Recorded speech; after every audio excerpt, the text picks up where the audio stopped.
देखो solid angle की अगर मैं बात करूं, सॉलिड एंगल से पहले मैं थोड़ा प्लेन एंगल को समझ लेता हूं, क्योंकि हम हर जगह बार बार सॉलिड एंगल की बात करेंगे, तो इसको पहले एक बार समझ के खत्म करते हैं। तो सॉलिड एंगल के पहले अगर मैं बात करूं प्लेन एंगल की, अभी आते हैं उस क्वेश्चन पे आते हैं। बताओ प्लेन एंगल थीटा कैसे डिफाइन करते हैं हम लोग? थीटा डिफाइन करने का क्या तरीका होता है? अगर मैं थीटा को डिफाइन करना है मुझे, तो हम कहते हैं अगर कोई भी दो लाइंस है उनके बीच में अगर एंगल फाइंड आउट करना है, ये एंगल डिफाइन करना है, तो इसका मतलब ये होता है कि आप यहां पर एक सर्कल ड्रॉ करो इसको सेंटर मानते हुए।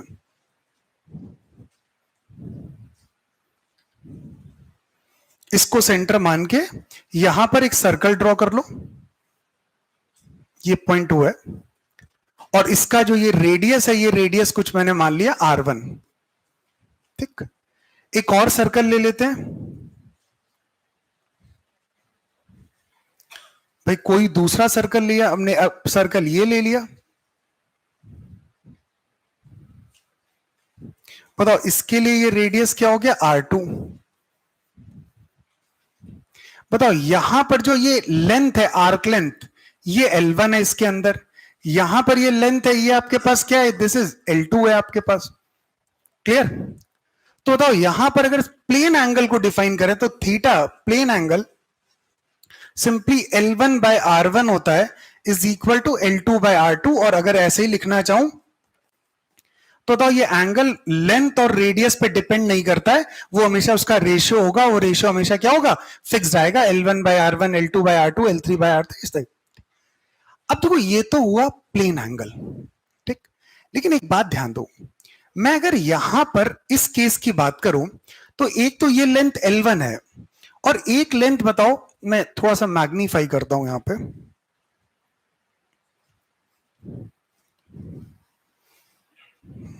ये सिचुएशन है मेरे पास, मैं यहां पर अगर डिफाइन करूं, ये है आपके पास एक, ठीक। अब देखो अगर इसके लिए मैं डिफाइन करूं, इस थीटा को डिफाइन करूं, तो थीटा एक तो ये थीटा हो गया, और एक देखो एक लेंथ ये भी तो हो गई आपके पास। इन दोनों को एक स्ट्रेट लाइन से ये, अब बताओ ये आर्क लेंथ कितनी है आपके पास? ये आर्क लेंथ जो आपके पास दी है, ये है आपके पास L1 या स्मॉल l, और ये जो लेंथ दी है ये आपके पास, लेट से मैं इसको ले लेता हूं कुछ कैपिटल L, और ये इसका रेडियस R है। बताओ थीटा किसके बराबर होता है? This theta is equal to, बताओ स्मॉल l बाई आर होता है, theta is not equal to capital L by R. बताओ वो यही तो हुआ। तो थीटा की बात करेंगे तो हम किसकी बात करते हैं? हम आर्क लेंथ की बात करते हैं, हम ये परपेंडिकुलर वाली बात नहीं करते आपके। ठीक, लेकिन लेकिन लेकिन अब देखो अगर मेरे पास ऐसे तो डेफिनेशन की बात करें तो थीटा ये जो भी L1, L2, L3 है, ये सब आर्क लेंथ है।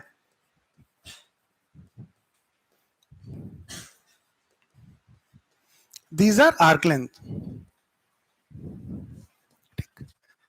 हम कैपिटल L बाई आर नहीं लिखते, लेकिन अगर मैं इसी केस की बात करूं, मैं बहुत डिफरेंशियल थीटा की बात करूं, डिफरेंशियल प्लेन एंगल की बात करूं,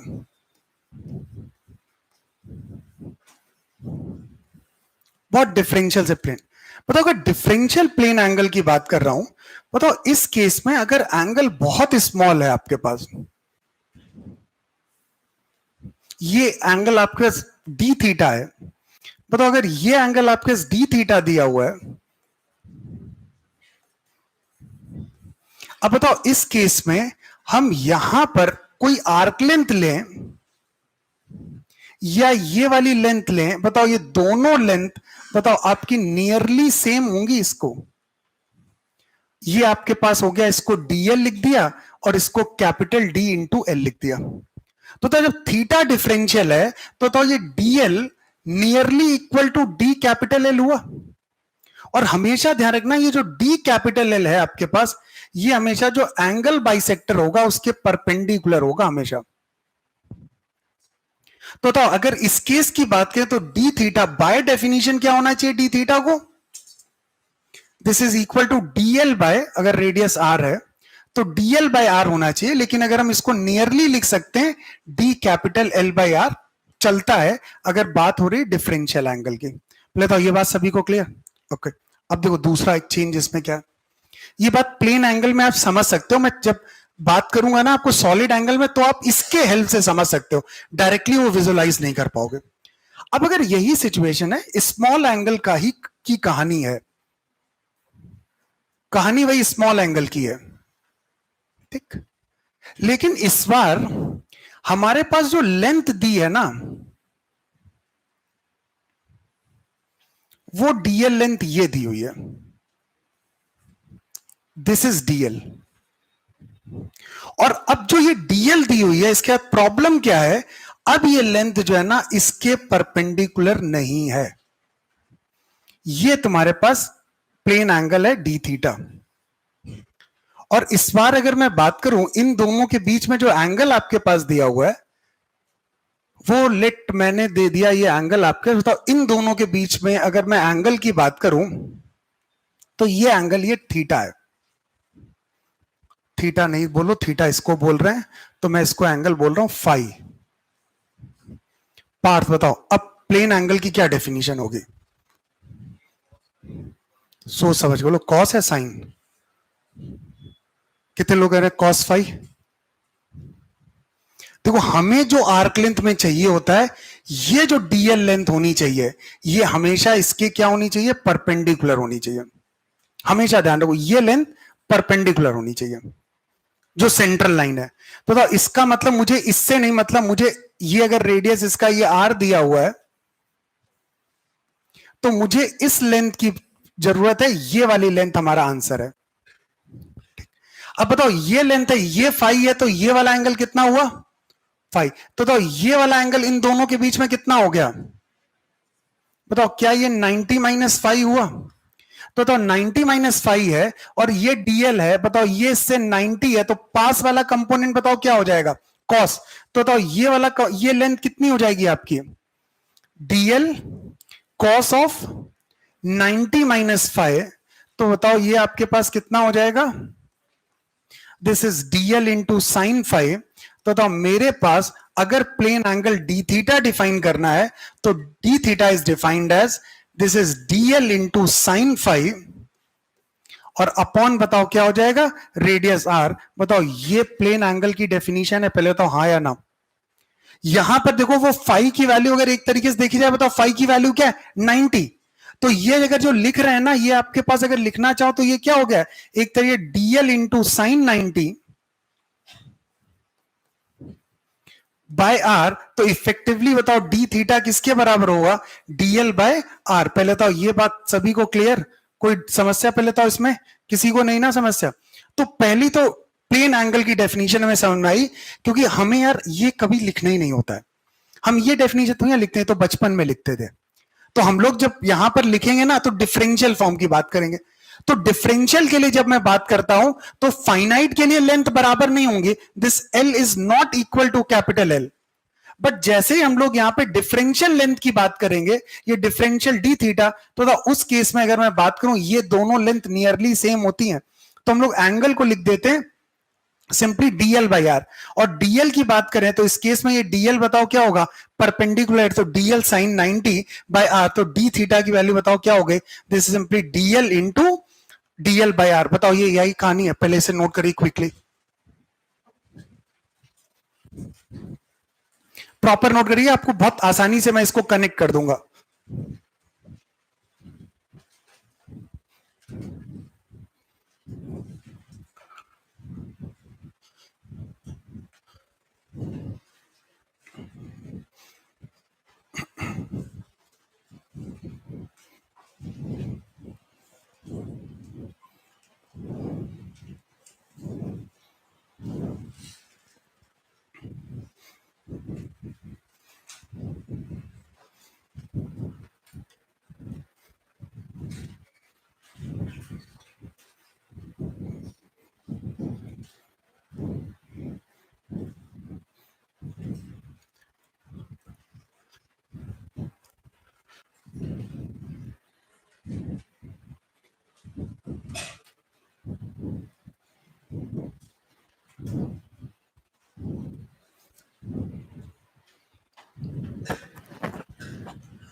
हाँ, कंप्लीट कर लिया।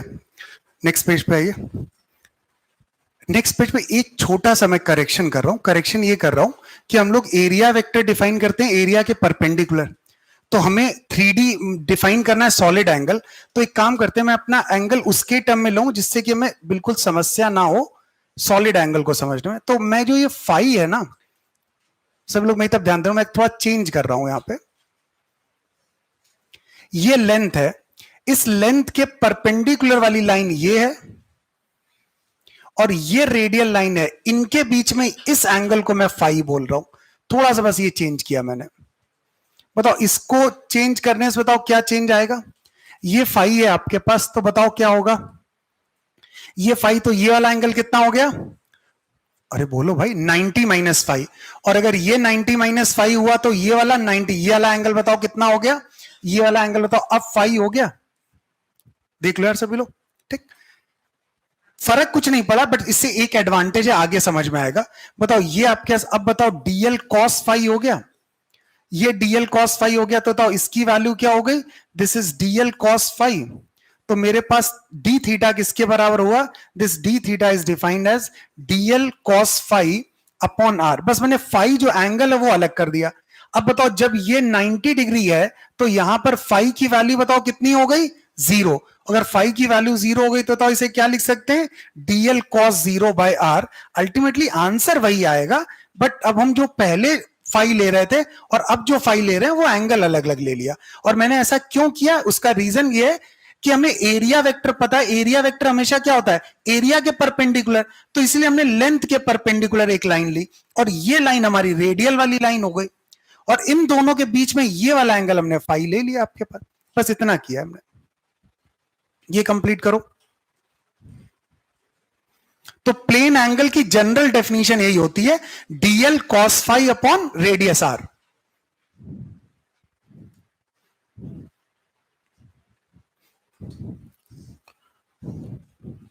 और ये डेफिनेशन सिर्फ किसके लिए वैलिड है, एप्लीकेबल ओनली फॉर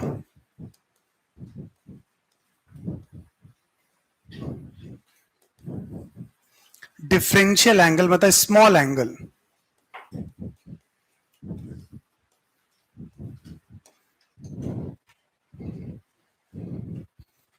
कंप्लीट कर लिया। अब राइट डाउन द हेडिंग। ये प्लेन एंगल हो गया, सॉलिड एंगल की।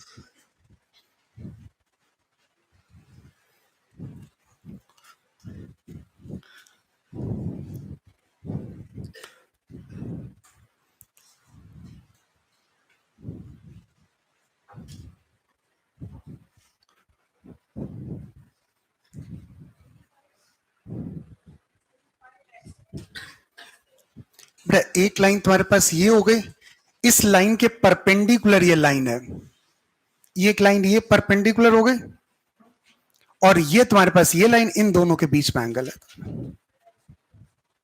मतलब भाई प्लेन एंगल है तो प्लेन ही एक ही प्लेन में तो होगा, दो प्लेन कौन से हो गए। चलिए अब तब ध्यान दो, बात करना बंद करो। अभी फिर से देखो, हमें यहां पे आना पड़ेगा समझने के लिए। अब सॉलिड एंगल की बात करते हैं। बड़ा बात करना है, सॉलिड एंगल कैसे डिफाइन करते हैं। प्लेन एंगल के लिए दो लाइन, इंटरसेक्टिंग लाइन होनी चाहिए। सॉलिड एंगल के लिए क्या होना चाहिए, कोन होना चाहिए आपके। तो अब मैंने यहां पर ये कोन लिया, ये इस तरीके से कोन लिया है आपके पास। बड़ा 2D में तो वो वैसे ही दिखेगा, लेकिन एक्चुअली ये कोन है आपके पास, ठीक। अब यहां पर हम लोग क्या करेंगे, इस केस में इसको सेंटर मान के एक स्फीयर ड्रॉ करेंगे। सभी लोग मेरी तरफ बेटा ध्यान दो, हमने इसको सेंटर लेके एक स्फीयर ड्रॉ किया, एक ऐसे स्फीयर ड्रॉ किया,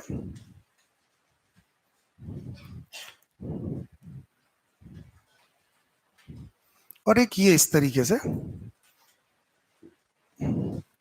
अब ध्यान रखना, ये वहां पर सर्कल था, सॉलिड एंगल में ये स्फीयर हो जाएंगे आपके पास। ठीक, अब ये हमारे पास रेडियस R1 है, इसके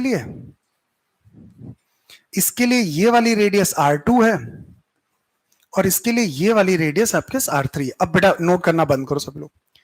देखो, एक तो एरिया, इनक्लोज्ड एरिया की बात करें, ये एक हो गया enclosed area,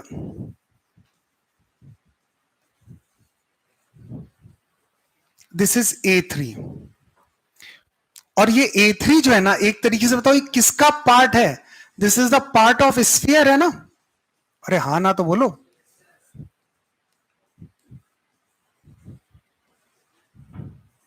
this is the part of spherical area. इसी तरह यहां पर इनक्लोज्ड एरिया क्या है आपके पास? दिस इज A2, और यहां पर इनक्लोज्ड एरिया ये आपके पास क्या हुआ? A1। ध्यान ना, ये पार्ट ऑफ स्फीयर है आपके पास, और इसका रेडियस R। बताओ, यहां पे सॉलिड एंगल की डेफिनेशन होती है, this is A1 enclosed area upon radius square.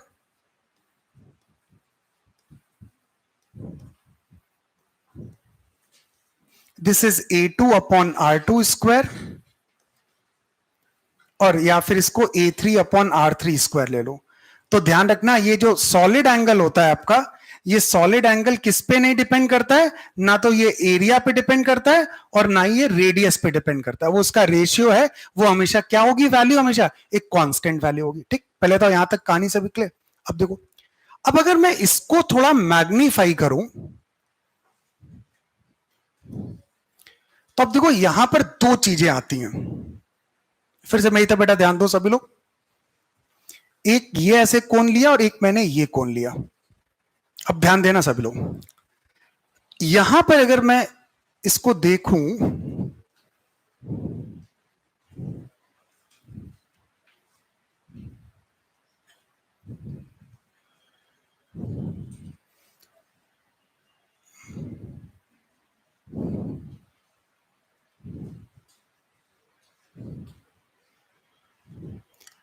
अब जरा ध्यान दे, एक तो ये आपके पास है,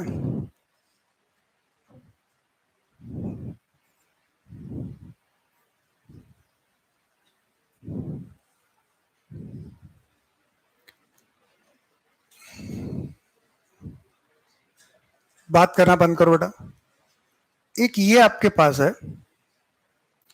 ठीक, अब दो चीजें हैं यहां पे, दो तरीके का है। एक आपके पास क्या हुआ, मैं समझाता हूं। एक आपके पास प्लेन सरफेस हुआ। भाई ये जो कोन है, इस कोन का ये प्लेन एरिया हो गया, ये इस कोन का एरिया हुआ। ठीक, जो भाई जैसे आपके पास ऐसे कोन है, आप कोन को ऐसे ग्राउंड पे रखो, बताओ ये आपके पास एक प्लेन सरफेस हुआ, ये एक प्लेन हो गया। और एक बताओ एरिया ये हुआ, जो किसका एरिया है? This is the part of sphere. अब मुझे अगर इस कोन को डिस्कस करना है, मुझे इस कोन को डिस्कस करना है, उसके लिए सॉलिड एंगल डिफाइन करना है। तो एक एरिया ये हो गया आपका, जिसको मैं ले देता हूं, ए लिख देता हूं, और एक एरिया हमारे पास ये हो गया, दिस इज ए डैश। तो ध्यान रखना, मुझे किस एरिया से मतलब है? मुझे पार्ट ऑफ स्फीयर वाले एरिया से मतलब है। मुझे ये प्लेन वाला जो एरिया, मुझे इससे कोई लेना देना नहीं। तो दैट मीन्स अगर मैं सॉलिड एंगल डिफाइन करता हूं, this solid angle is defined as A dash, नहीं, ए अपॉन आर स्क्वायर। ये मेरी करेक्ट डेफिनेशन है। सॉलिड एंगल आप इसको प्लेन एरिया से नहीं डिफाइन कर सकते हो, ए डैश अपॉन आर स्क्वायर, ये गलत डेफिनेशन है। तो हमें जब भी सॉलिड एंगल डिफाइन करना होगा, तो हमें कौन सा एरिया लेना है? हमें जो एरिया लेना है, this is the part of sphere है आपके पास।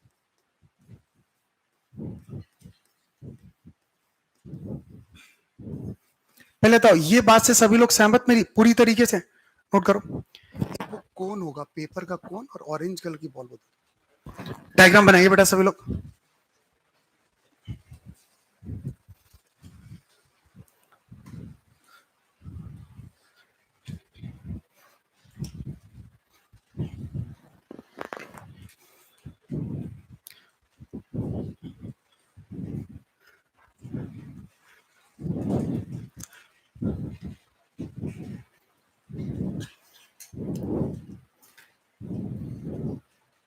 आप देखो एक बार बेटा समझ भी लीजिए क्या मैं कौन से एरिया की बात कर रहा हूं। देखो जैसे ये एक कोन है आपके पास, ये प्लेन सरफेस मैंने लिया, ये कोन लिया, बताओ एक तो ये हो गया, ये तो सिंपली प्लेन सरफेस हो गया। ये जो प्लेन सरफेस है वो आपका कौन सा एरिया हो गया, ए डैश। तो जब हम यहां पे सॉलिड एंगल को डिफाइन करते हैं तो ये प्लेन वाले एरिया को नहीं बताता, मैं इस सर्कुलर एरिया की बात नहीं करता हूं। मुझे कौन सा चाहिए, जो पार्ट ऑफ स्फीयर है। लेट से मेरे पास ये वो स्फीयर का पार्ट है और ये इस तरीके से ऐसे इसमें है, तो हम किस एरिया की बात करेंगे, ये बाहर वाले जो स्फीयर वाला एरिया हम उसकी बात करेंगे। That area upon are square will be the solid angle of the cone आपके पास। ये बिल्कुल वैसे ही है जैसे प्लेन एंगल में, देखो प्लेन एंगल में भी यही तो बताया था। ये वाला नहीं है लेंथ, ये कौन सी लेंथ है आपकी, जो सर्कुलर वाली आर्क लेंथ है, हम उसकी बात करते हैं। सहमत हो? कंप्लीट करो।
हाँ कंप्लीट हो गया।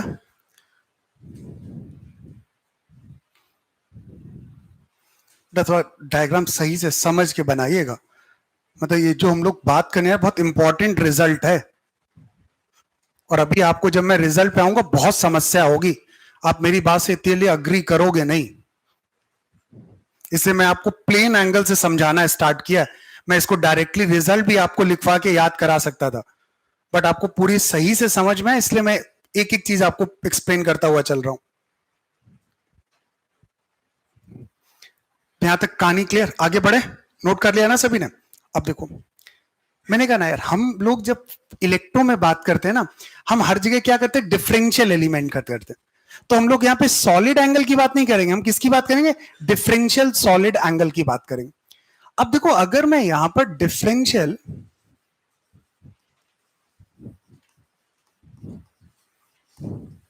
सॉलिड एंगल की बात करूं, दिस इज डी ओमेगा, इसको भी हम ओमेगा ही बोलते हैं, ठीक। अब मैंने यहां पर एक बहुत डिफरेंशियल सॉलिड एंगल की बात कर रहे हैं, बहुत स्मॉल है। अब बताओ जब ये बहुत स्मॉल है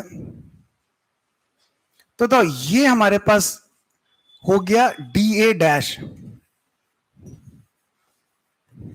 ये वही प्लेनर सर्कुलर एरिया।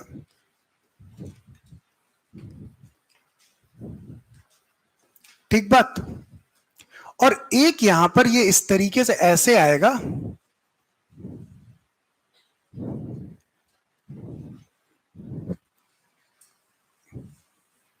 ये हमारे पास क्या होगा, ये स्फेरिकल एरिया हुआ,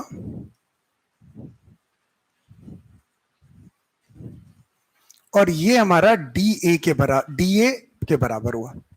क्लियर? अब बताओ अगर मैं सॉलिड एंगल की बात कर रहा हूं, मतलब मैं डी ओमेगा की बात कर रहा हूं, तो बेटा ध्यान रखना इस केस में ये डी ए और ये नियरली आपके पास किसके बराबर होता है, डी ए डैश के बराबर। तो इस केस में हम बताओ यहां पे सॉलिड एंगल को क्या लिख सकते हैं, this can be written as d A dash by r square लिख सकते हैं। हम किसकी बात कर रहे हैं, प्लेनर एरिया की बात कर रहे हैं। प्लेनर सर्कुलर एरिया की बात कर, मतलब डिफरेंशियल में आप स्फेरिकल और प्लेनर दोनों एरिया को क्या मान सकते हो, ऑलमोस्ट। लेकिन लेकिन ध्यान रखना, यहां पर जो ये डीए है ना, ये डीए, ये जो सेंट्रल लाइन है जो एक्सेस ऑफ कोन है उसके परपेंडिकुलर है आपके पास। पहले तो यहां तक बात। तो अब हम लोग बताओ, जब डिफरेंशियल एंगल की बात करेंगे तो हम कभी स्फेरिकल की बात ही नहीं, हम किसकी बात कर रहे होंगे, प्लेनर की बात करें। अब देखो, इसको अगर जनरल में डिफाइन करूं, अब देखो प्लेन एंगल के कंसेप्ट से ही समझिएगा आप लोग। ये है हमारे पास, मैं थोड़ा बस मैग्नीफाई इसलिए कर रहा हूं जिससे आपको समझ में आए। और ये हमारे पास इसकी वो सेंट्रल लाइन है। और इस बार हमने ये जो एंगल, ये एरिया दिया है, अब ये एंगल, ये लेट डी ए डैश है, ये भाई प्लेनर एरिया है। और ये एरिया वेक्टर जो है ना, एरिया के परपेंडिकुलर, ये डी ए डैश, बताओ इसके साथ फाई एंगल बना रहा है। और ये रेडियस आपके पास यहां से यहां तक का, ये रेडियस आपके पास आर दिया हुआ है। अब बताओ, क्या मुझे इस एरिया से काम चलेगा, नहीं, मुझे कौन सा एरिया चाहिए, which is perpendicular to axis of cone. तो परपेंडिकुलर वाले की अगर मैं बात करूं, अब बताओ परपेंडिकुलर वाला ये हुआ आपका, ठीक, ये इस लाइन के परपेंडिकुलर। और जो हमें दिया हुआ है वो ये दिया हुआ है। और ये क्या हो गया आपके पास, डीए डैश। अब बताओ, इस डीए डैश की बात करें, बताओ इस लाइन के साथ बताओ ये कितना एंगल फॉर्म कर रहा है आपके पास, ये फाई है आपके पास। तो अगर ये फाई है तो मैं इस लाइन और इस लाइन की बात करूं तो ये एंगल फाई हो गया आपका। तो ये तो 90 माइनस फाई हुआ। 90 माइनस फाई होने का मतलब, मुझे बताओ इसके साथ ये एंगल कितना बनेगा, इन दोनों के बीच में जब मुझे एंगल बता दो, बताओ क्या ये एंगल आपके फाई एंगल आ रहा है, चेक कर लो यार सभी लोग, पक्का आ रहा है ना, सभी लोग सहमत हो ना भाई, ये नहीं मैंने लिख दिया तो आपने मान लिया। अब बताओ अगर ये है तो पास वाला कंपोनेंट बताओ ये वाला कितना हो जाएगा आपका, अगर ये डीए डैश है तो बताओ ये आपका डीए डैश कॉस फाई, बताओ यही तो हुआ। तो अगर सॉलिड एंगल हम यहां पर, सॉलिड एंगल ऐसे डिफाइन होता है डी ओमेगा, बताओ डी ओमेगा की डेफिनेशन बताओ क्या हो गई, this is d A dash into cos five upon are square. बताओ क्या ये सॉलिड एंगल की जनरल डेफिनेशन है,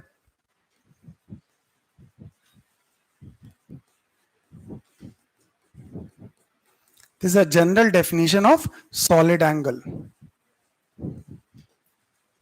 और कॉस फाई क्या हो गया, एरिया वेक्टर और एक्सिस ऑफ कोन के बीच में एंगल। तो फाई यहां पर ये स्टैंडर्ड है, this is the angle between area vector and axis of कोन।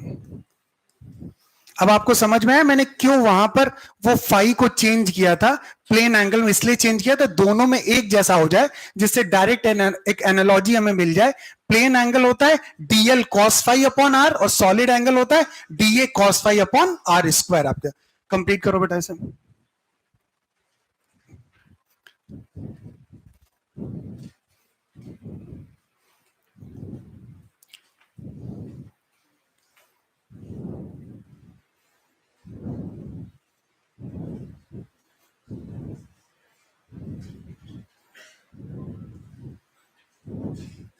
मतलब गॉस लॉ वाले पार्ट में एक सबसे इंपॉर्टेंट क्वेश्चन यही होता है आपका, फ्लक्स कैलकुलेट करना। मतलब एडवांस में भी इन्होंने क्वेश्चन पूछा है और सिंपल इतना सा पूछा है कि फ्लक्स कैलकुलेट करो।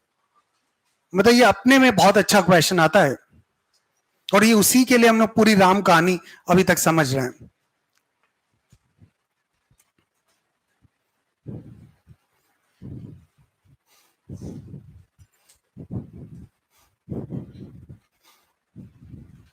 बस थोड़ी एनालॉजी प्लेन एंगल और सॉलिड एंगल की ध्यान रखो, DL cos phi by R और DA cos phi by R square, आपके लिए समझना बहुत आसान हो जाएगा।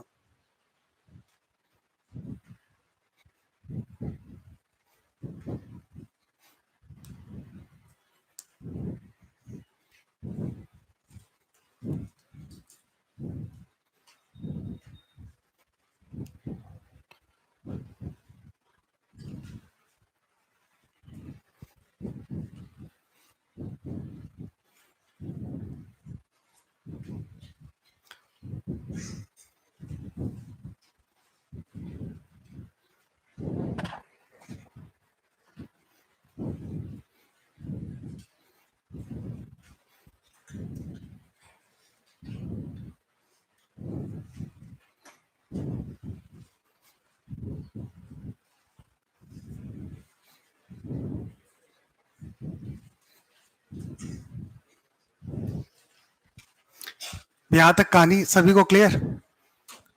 नोट कर लिया सभी ने? अब देखो, अब इसके बाद से थोड़ी अभी कंफ्यूजन स्टार्टअप होगी, थोड़ा समझिएगा, मेरे अगले स्टेटमेंट में आपको हो सकता है समस्या हो। ये हटाऊं? नोट कर लिया ना सभी ने? अब देखो, नोट करें, क्विकली नोट करो यार।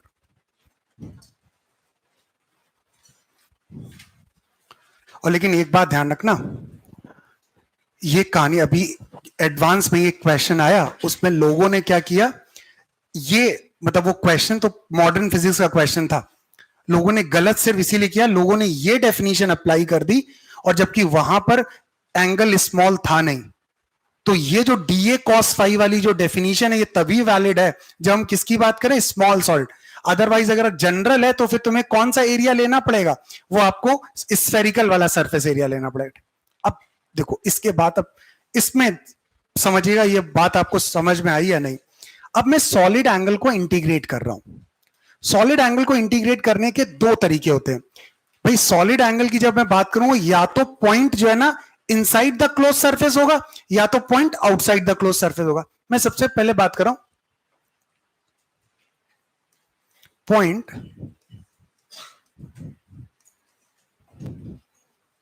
क्लोज सरफेस, और इसके लिए हमारे पास इंटीग्रल ऑफ सॉलिड एंगल की बात की गई है। कोई पॉइंट ए है जो उसके अंदर लाई कर रहा है, अब इसकी वैल्यू निकालनी है। अब देखो समझो, बताओ मेरे पास कोई पॉइंट है, मैं अलग अलग डायग्राम से समझा रहा हूं। बताओ ये सॉलिड एंगल कुछ इस तरीके से यहां पे होगा, और एंगल बढ़ाओगे तो ये सॉलिड एंगल ऐसे हो जाएगा, और करोगे ज्यादा तो बताओ ये आपके पास इस तरीके से हो जाएगा। बताओ ये क्या हुआ एक तरीके से, ये क्या है, अब हेमिस्फीयर यार, मतलब इसमें भी ठीक, ये अभी तक पार्ट ऑफ, मैं बताओ इसको बढ़ाता जा रहा हूं, मैंने और ज्यादा किया, बताओ क्या हुआ, ये ऐसे, ये ऐसे, तो बताओ ये ऐसे हो गया। अब बताओ अगर मैं इसको ऑलमोस्ट कंप्लीट करूं, बताओ ये आपके पास अगर ऑलमोस्ट कंप्लीट करेंगे तो बताओ ये किस में कन्वर्ट होगा। अब बताओ अगर मैं दोनों को ऑलमोस्ट कंबाइन करूं, बताओ क्या बनेगा कंबाइंड होके। अगर मैं किसी क्लोज सरफेस के अंदर हूं, फर्क नहीं पड़ता वो क्लोज सरफेस स्फेरिकल है या नहीं है, आप सॉलिड एंगल को कंबाइन करते जाओ, बताओ अल्टीमेटली वो किस में कन्वर्ट होगा, एक स्फीयर में। तो अगर कोई भी point inside the close surface, ये वो पॉइंट है इनसाइड क्लोज सरफेस, अगर मैं यहां पर सॉलिड एंगल को इंटीग्रेट करता रहूंगा तो बताओ ये वैल्यू किसके बराबर होगी, बताओ वो होगी आपका सॉलिड एंगल ऑफ स्फीयर, और सॉलिड एंगल ऑफ स्फीयर बताओ कितना होगा, बताओ क्या ये 4 पाई होगा। तो कहीं पर भी इंटीग्रल ऑफ डी ओमेगा दिया हुआ है, अगर पॉइंट, तो फिर आप चेक करोगे पॉइंट इनसाइड है या बाहर है, और जब इनसाइड है तो इसकी वैल्यू क्या होगी, 4 पाई के बराबर। ठीक, अब अगर यही बात करें, मैं अगले पेज पे बना रहा हूं,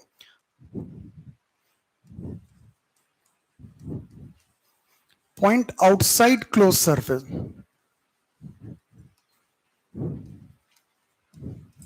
विदित बताओगे क्या वैल्यू होगी इसकी।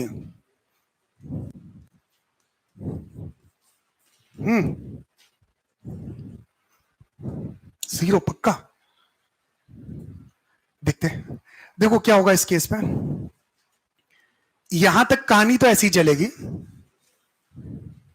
पर थोड़ा रट्टा मत मानना, थोड़ी मेरी बात को समझना भी। यहां तक जब पहुंचे ये कहानी ऐसे ही चलेगी। मैं इस केस की बात करूं तो ये हेमिस्फीयर होगा, ये भी कहानी यहां तक होगी, लेकिन अब ये इसके बाहर नहीं जाए, क्योंकि इस पॉइंट को बाहर लाई करना है। तो बाहर लाई करना, तो अब बताओ ये सिचुएशन कुछ ऐसे होगी, क्योंकि ये पॉइंट को बाहर जाना है। नहीं भाई देखो, अगर हमने इसको ऐसे लिया होता, ऐसे, तो ये पॉइंट किधर की तरफ जा रहा होता, अंदर की तरफ, बट हमें तो पॉइंट को कहां रखना है, बाहर की तरफ। तो वो ऐसे ही, तो वो पॉइंट, ये ए पॉइंट हुआ, ए पॉइंट हुआ, ये पॉइंट बताओ ऐसे ही तो हुआ। और फर्दर अगर मैं इसकी बात करूं, बताओ इससे आगे, बताओ इस पे क्या केस हो जाएगा, बताओ ये केस ऐसे ही तो होगा, ये पूरा स्फीयर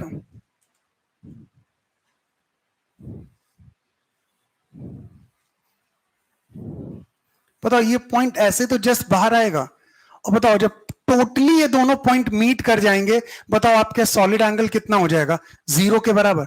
तो दैट मींस अगर मैं सॉलिड एंगल की बात कर रहा हूं, इंटीग्रल ऑफ सॉलिड एंगल, उसकी वैल्यू या तो 4 पाई होती है या फिर 0 होती है। 4 पाई कब है, जब पॉइंट अंदर लाई कर रहा होगा, और 0 कब है, जब वो पॉइंट बाहर की तरफ लाई कर रहा है। पहले तो ये बात सभी को चमक गई, कोई समस्या इसमें पहले तो किसी को भी, पक्का ना, डायग्राम बनाओ ऊपर।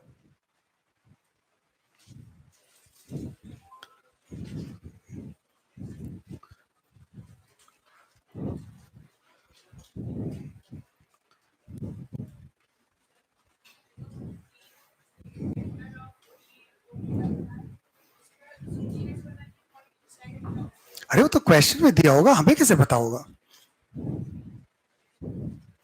पॉइंट इनसाइड है या outside, this must be given in the question, उसी के अकॉर्डिंग तो हम वैल्यू निकालेंगे।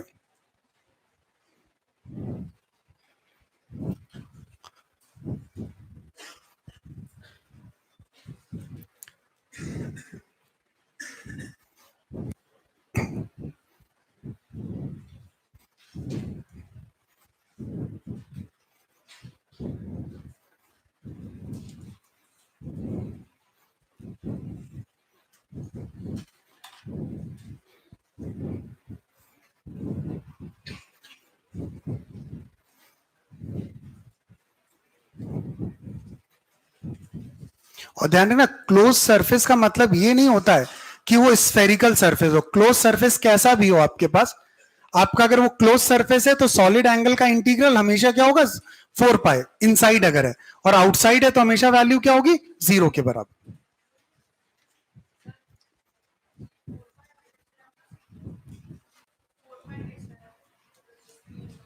अरे स्फीयर का टोटल सरफेस एरिया कितना होता है,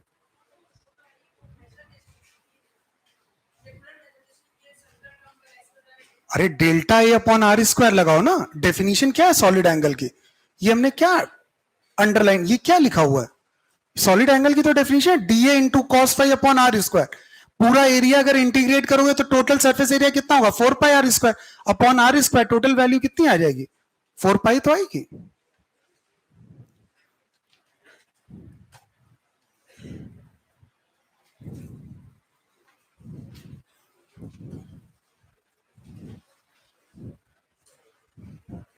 क्या चाहिए,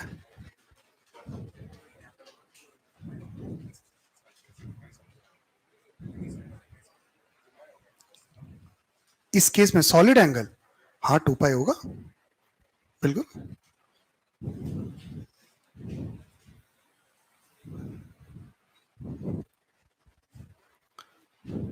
हाँ भाई, यहां तक कहानी सभी को क्लियर। अब देखो इतनी सारी मेहनत हमने की क्यों, अब इस पे समझते, मतलब हमने अच्छा खासा टाइम इस पे दे दिया यार, ये यहां तक ये हो गया ना। तो इस स्टेटमेंट समझ लेते हैं, फिर इसका मीनिंग समझेंगे। ये कह रहा है कि अगर मेरे पास कोई भी क्लोज सरफेस है,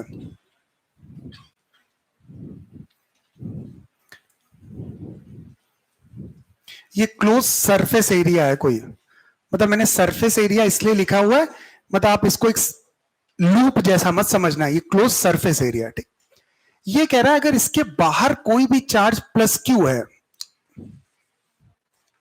बताओ अगर प्लस क्यू है तो बताओ ये इलेक्ट्रिक फील्ड लाइंस जब भी इसको कट करेंगी, बताओ कितनी बार कट कर रही होंगी, even number of times cut कर रही होंगी। अब जैसे ये सभी लाइन 2 बार कट कर रहे हैं, ये line 1 2 3 4 even number of times हमेशा कट करेंगे। तो ये कह रहा है अगर इलेक्ट्रिक फील्ड लाइंस किसी भी सरफेस को even number of times cut कर रहे हैं, इसका मतलब है कि चार्ज हमारा आउटसाइड द क्लोज सरफेस है। मतलब ये क्यू हमारा क्या है, आउटसाइड क्लोज सरफेस है। तो ये कह रहा है कि इसके कारण जो एसोसिएटेड फ्लक्स होगा वो हमेशा 0 होगा।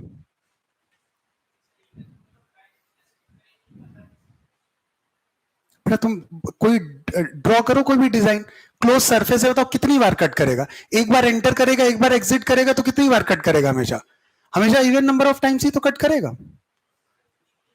तुम बताओ, वो लाइंस ड्रॉ कर दे रहे हैं, तुम बताओ। अब तुम एक दो की बात करो, हम चार पांच बना देंगे यार। लो बताओ कौन सी ऐसी लाइन है जो इवन नंबर ऑफ टाइम नहीं कट करेगी? अरे एक क्लोज सरफेस है, एक लाइन उसमें इंटरसेक्ट करेगी, तो एक बार एंटर करेगी, एक बार बाहर निकलेगी, तो हमेशा even number of times cut. हाँ बताओ, तुम बताओ बेटा, बात करना बंद करो बेटा, बात करना बंद करिए बेटा। टेंजेंट हो गई ना, तो टेंजेंट अगर है तो बताओ एरिया और इलेक्ट्रिक फील्ड के बीच में फ्लक्स कितना होगा, एंगल कितना हुआ? ना अबे भी तो देखो, इतना स्लो प्रोसेसर है तुम्हारा। अबे तुम हंसने लगते हो, तुम भी कुछ आंसर करते हो। देखो मैं तो ध्यान दो, ये तुम्हारे पास अगर सरफेस है, तुम्हारी बात मैं समझ लेता हूं, ये ऐसे है और यहां पर ये कुछ भी ऐसे सरफेस ले लिया। अब बताओ ये अगर लाइन कट कर रही, बताओ ये 1, ये 2, ये 3, ये 4, बताओ ये ऐसे ही तो है। अब तुम कह रहे हो ऐसे नहीं करते, हम इसको ऐसे करते हैं, ये लाइन ऐसे कट कर रही है और इस पे टेंजेंट हो गई। अब बताओ ये एक बार एंटर कर रही, एक बार ये बाहर गई, ये हो गया। अब बताओ इसकी बात करें, यहां पर एरिया वेक्टर लोगे तो ये एरिया वेक्टर डिफरेंशियल एरिया ये हो गया, और इलेक्ट्रिक फील्ड बताओ ये हो गई, इनके बीच में एंगल 90 है, तो फ्लक्स क्या हो गया? तो अल्टीमेटली वैल्यू जीरो ही ना। इसे कट बोलते हैं, टेंजेंट को कट करेगा कोई। टेंजेंट का मतलब क्या हुआ, वो तुम्हारे पास उसके पैरेलल जा रहा है, उसे इंटरसेक्ट करना, तो यहाँ कहते हैं दोनों में बेसिक डिफरेंस है। हाँ तो अल्टीमेटली बताओ क्या होगा आपके पास, हमेशा या तो इवन नंबर ऑफ टाइम्स होगा, हमेशा अगर पॉइंट बाहर है तो उसके कारण जो है ना एसोसिएटेड फ्लक्स हमेशा क्या होगा, जीरो होगा।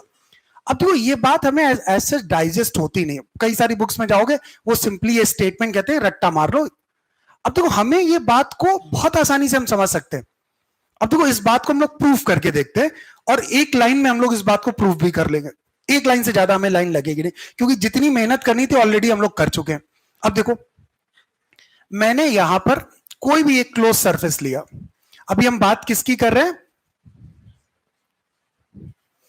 यहां पर charge is placed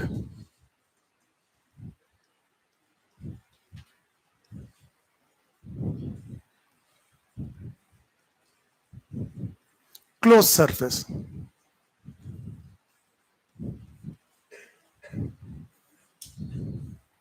outside the close surface, ये केस है आपके।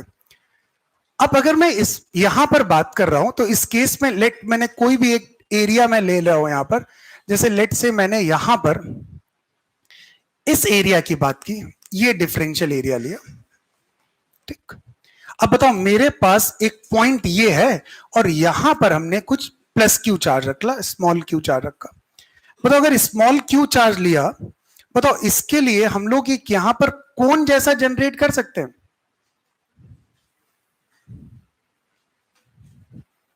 और बताओ ये एक तरीके से ये आपकी सेंट्रल लाइन हो गई, ये इस तरीके से। बात सभी को क्लियर? अब बताओ यहां पर आपके पास एक तरीके से इलेक्ट्रिक फील्ड, बताओ वो यही तो आई, हाँ या ना? इलेक्ट्रिक फील्ड, ये इलेक्ट्रिक फील्ड किसके अलोंग होती है, रेडियल होती है आपके। मैंने ये एरिया लिया, मैंने कहा ये डिफरेंशियल एरिया डी है, ये डी ए कुछ ऐसे है, और ये आपके पास फाई एंगल बन रहा है। जनरल केस ले लेते हैं, बताओ इसके लिए डी फाई क्या लिखेंगे, बोलो बच्चा, बोल दो यार, E into d A into cos phi, बताओ यही तो होता है, ठीक। ये यहां से आर डिस्टेंस ले ली मैंने, तो बताओ डी फाई ई की वैल्यू क्या हो जाएगी, K into small q by r square into d A into cos phi. सहमत हो? बताओ के क्यू तो कांस्टेंट है, तो के क्यू बाहर आ गया, ये आ गया d A into cos five upon r. बताओ ये कुछ जानी पहचानी सी वैल्यू दिख रही है आपको, क्या है ये, सॉलिड एंगल की डेफिनेशन। बताओ this D phi is equal to K into Q into D omega, लिख दें इसे। अब बताओ इंटीग्रेट कर रहे हैं, बताओ फ्लक्स जो हम कैलकुलेट कर रहे हैं, बताओ ये पॉइंट कोई पी है which is outside the close surface. अगर ये पॉइंट आउटसाइड है तो मैंने आपको क्या याद कराया, बताओ सॉलिड एंगल की वैल्यू क्या होती है, 0। तो बताओ ये फ्लक्स अबाउट पॉइंट पी बताओ कितना होगा, तो 0 वैल्यू आएगी।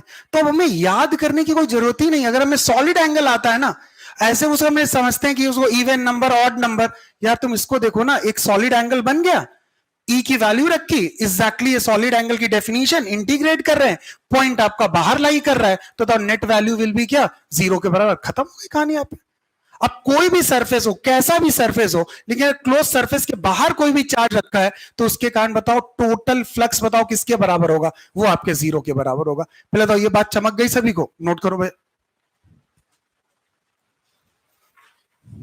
बताइए इसीलिए मैंने इतनी मेहनत की आपको, अदरवाइज फिर बताइए ये याद करने वाला पॉइंट जो है ना, हमें लॉजिकल नहीं समझ में आता है कि लाइंस का हम फ्लक्स से कैसे देख रहे हैं, तो वो इस डेफिनेशन से बहुत आसानी से समझ में आ जाता है।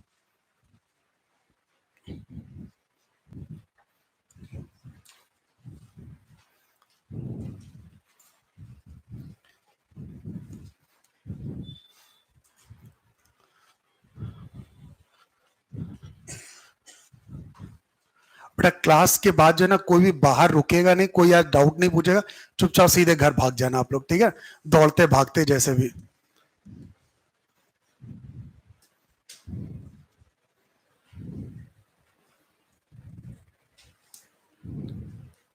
और ध्यान रखना फ्राइडे को टेस्ट नहीं है अब आपका, सीधे वो टेस्ट आपका संडे को ही होगा।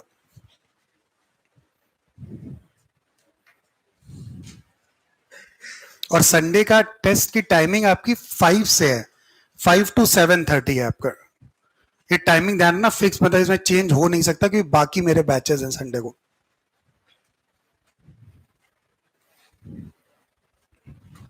सिलेबस जितना मैं फ्राइडे तक आपको करा दूंगा, पूरा सिलेबस है आपका।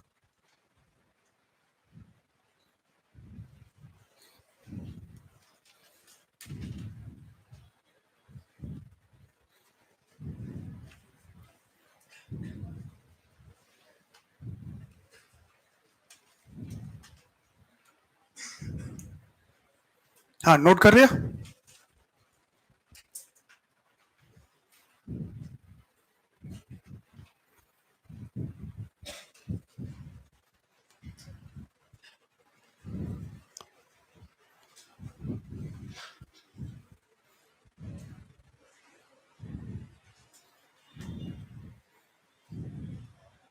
ओके अब देखो, अब इसी का सेकंड केस आता है आपका, हो गया ना? अब देखो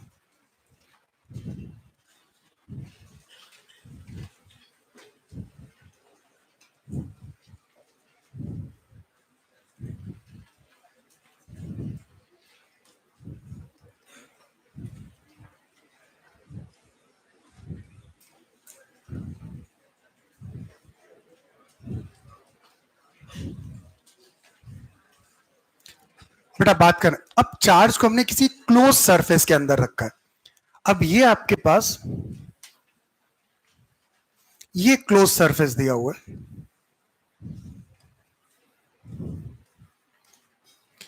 अब बताओ अगर चार्ज क्लोज सरफेस है, बताओ अगर कोई भी चार्ज हम यहां पे रख लिया प्लस क्यू, बताओ अब ये हमेशा सरफेस को कितनी बार कट कर रहा होगा, ये हमेशा odd number of times cut कर रहा होगा, 1 3 5 या इसी तरीके से होगा आपके पास। अगर चार्ज इनसाइड है तो बताओ हमेशा कितनी बार कट करेगा, ऑड नंबर, और बाहर है तो हमेशा कैसे कट करेगा, इवन नंबर ऑफ टाइम। ठीक, हमें उससे लेना ही देना नहीं, हम इसको डायरेक्ट बात करते हैं इनसाइड और आउटसाइड। अब इस केस के लिए बात करो, अब बताओ इस केस के लिए मैंने क्या किया, यहां पर कोई भी एक पॉइंट ले लेते हैं, लेट मैंने ये पॉइंट लिया, ये एक डिफरेंशियल एरिया लिया, सभी लोग ध्यान से देखो, ये एरिया का एरिया वेक्टर बताओ ये डीए हुआ, मैं यहां पर फिर से एक डिफरेंशियल कोन बना लेता हूं यार, ठीक।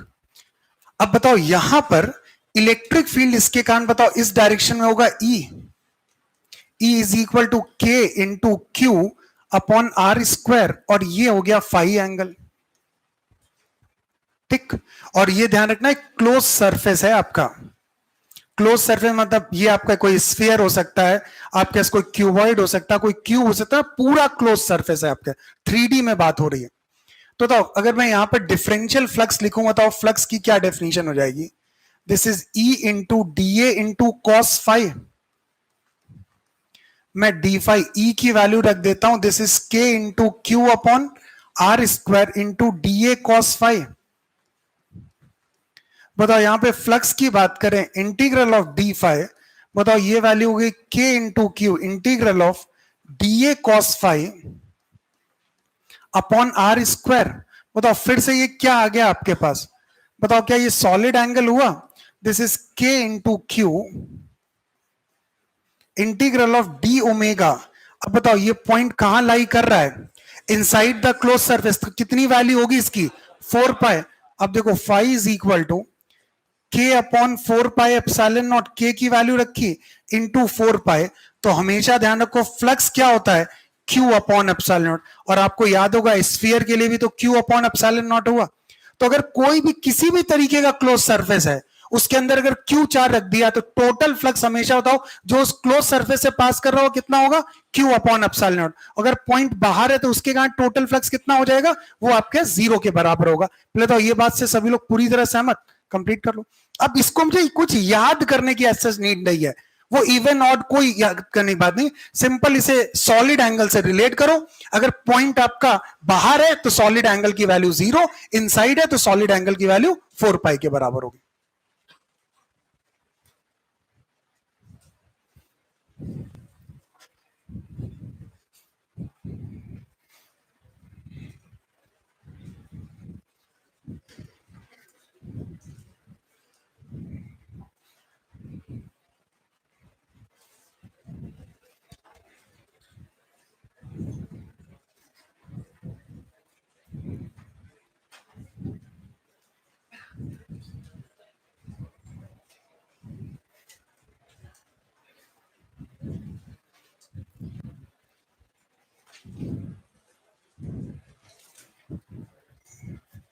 क्विकली नोट करो।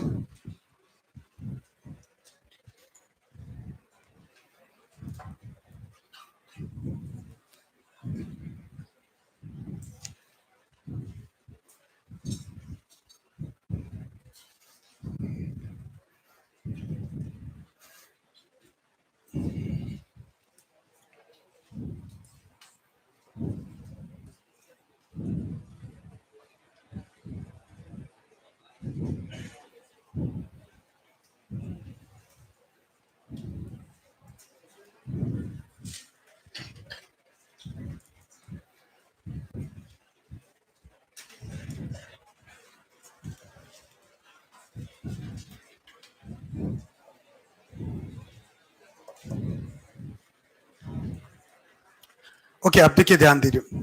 अब वो यहीं से हम लोग डिराइव कर लेते हैं गॉस लॉ के स्टेटमेंट को। बेसिकली जो गॉस लॉ का स्टेटमेंट है वो डिफाइन है हमेशा एक क्लोज सरफेस के लिए।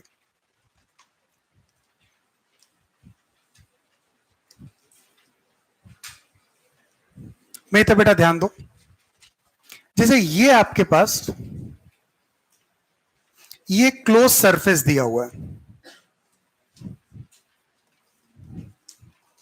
ठीक। इसके अंदर कुछ प्लस Q1 है, प्लस Q2 है, प्लस Q3 है। इस तरीके से n चार्जेस हैं यहां पे प्लस Qn, ठीक। अब प्लस माइनस कुछ भी हो सकते हैं। और उसी तरह बाहर चार्जेस हैं आपके Q1 यहां पर है, Q2 यहां पर है, Q3 यहां पर है, और ये यहां पर प्लस का Q इंटू स्मॉल एन। अब मुझे किसी पॉइंट से पास करने वाले ये लेट से इससे पास करने वाला फ्लक्स कैलकुलेट करना है। बताओ इससे पास करने वाला अगर फ्लक्स कैलकुलेट करना है तो बताओ इसके कारण एक लाइन ऐसे जा रही है E1, इसके कारण अपना एक E2 होगा, इसके कारण E3 होगा, इसके कारण एक तरीके से En होगा। बताओ ये वैल्यूज होंगी, this is E1 vector, this is E2 vector, E3 vector, और ये यहां पर En वेक्टर। बताओ एक तो ये हुआ भाई, फ्लक्स में रोल तो बाहर का भी होगा ना। तो अगर मैं यहां पर स्मॉल Q1 की बात करूं तो इसके लिए बताओ ये यहां पर ये होगा आपके पास इसके लिए बताओ ये यहां पर ये वैल्यू होगी आपके, इसके लिए बात करूं तो ये वैल्यू हुई आपके पास, और इसके लिए बात करूं तो ये वैल्यू इस तरीके से। मतलब इसके लिए अगर मैं बात करता हूं तो सबसे पहले दिस इज E1 डैश लिख देता हूं वेक्टर, ये हो गया आपका E2 डैश वेक्टर, ये इसके लिए आपके पास हो गया this is the E3 dash, और ये आपके पास En डैश। बताओ इलेक्ट्रिक फील्ड तो सबके कारण आएगी ना, तो इसका मतलब अगर मुझे यहां पे टोटल फ्लक्स लिखना है, total flux passing through close surface की बात करें तो ये फाई हो जाएगा this is E dot D का इंटीग्रेशन। बताओ इस E में क्या आएगा, सारे ही E आएंगे आपके inside as well as outside. तो फ्लक्स अगर लिखेंगे तो ये वैल्यू आएगी this is E1 vector plus E2 vector plus E3 vector से लेके En वेक्टर, ये तो इनसाइड वाले हुए, फिर आएगा E1 dash vector plus E2 dash vector से लेके En dash vector dot D और इस पूरे का इंटीग्रल, यही तो हुआ। अब बताओ ये फाई हो जाएगा this is integral of E1 dot D plus E2 dot D plus का E3 डॉट डी से लेके En डॉट डी प्लस बताओ क्या आएगा, प्लस का E1 dash dot D plus का integral of E2 dash dot D plus का E3 dash dot D से लेके integral of En dash dot D. बेटा जब भी हम क्लोज सरफेस से लगाते हैं ना तो हम इसमें इंटीग्रेशन में ये सर्कल लगा देते हैं, इस सर्कल का मतलब है ये आपका क्लोज्ड एरिया इंटीग्रल है। मतलब किसी क्लोज्ड एरिया के अबाउट हमें क्या करना है, इंटीग्रल है आपका।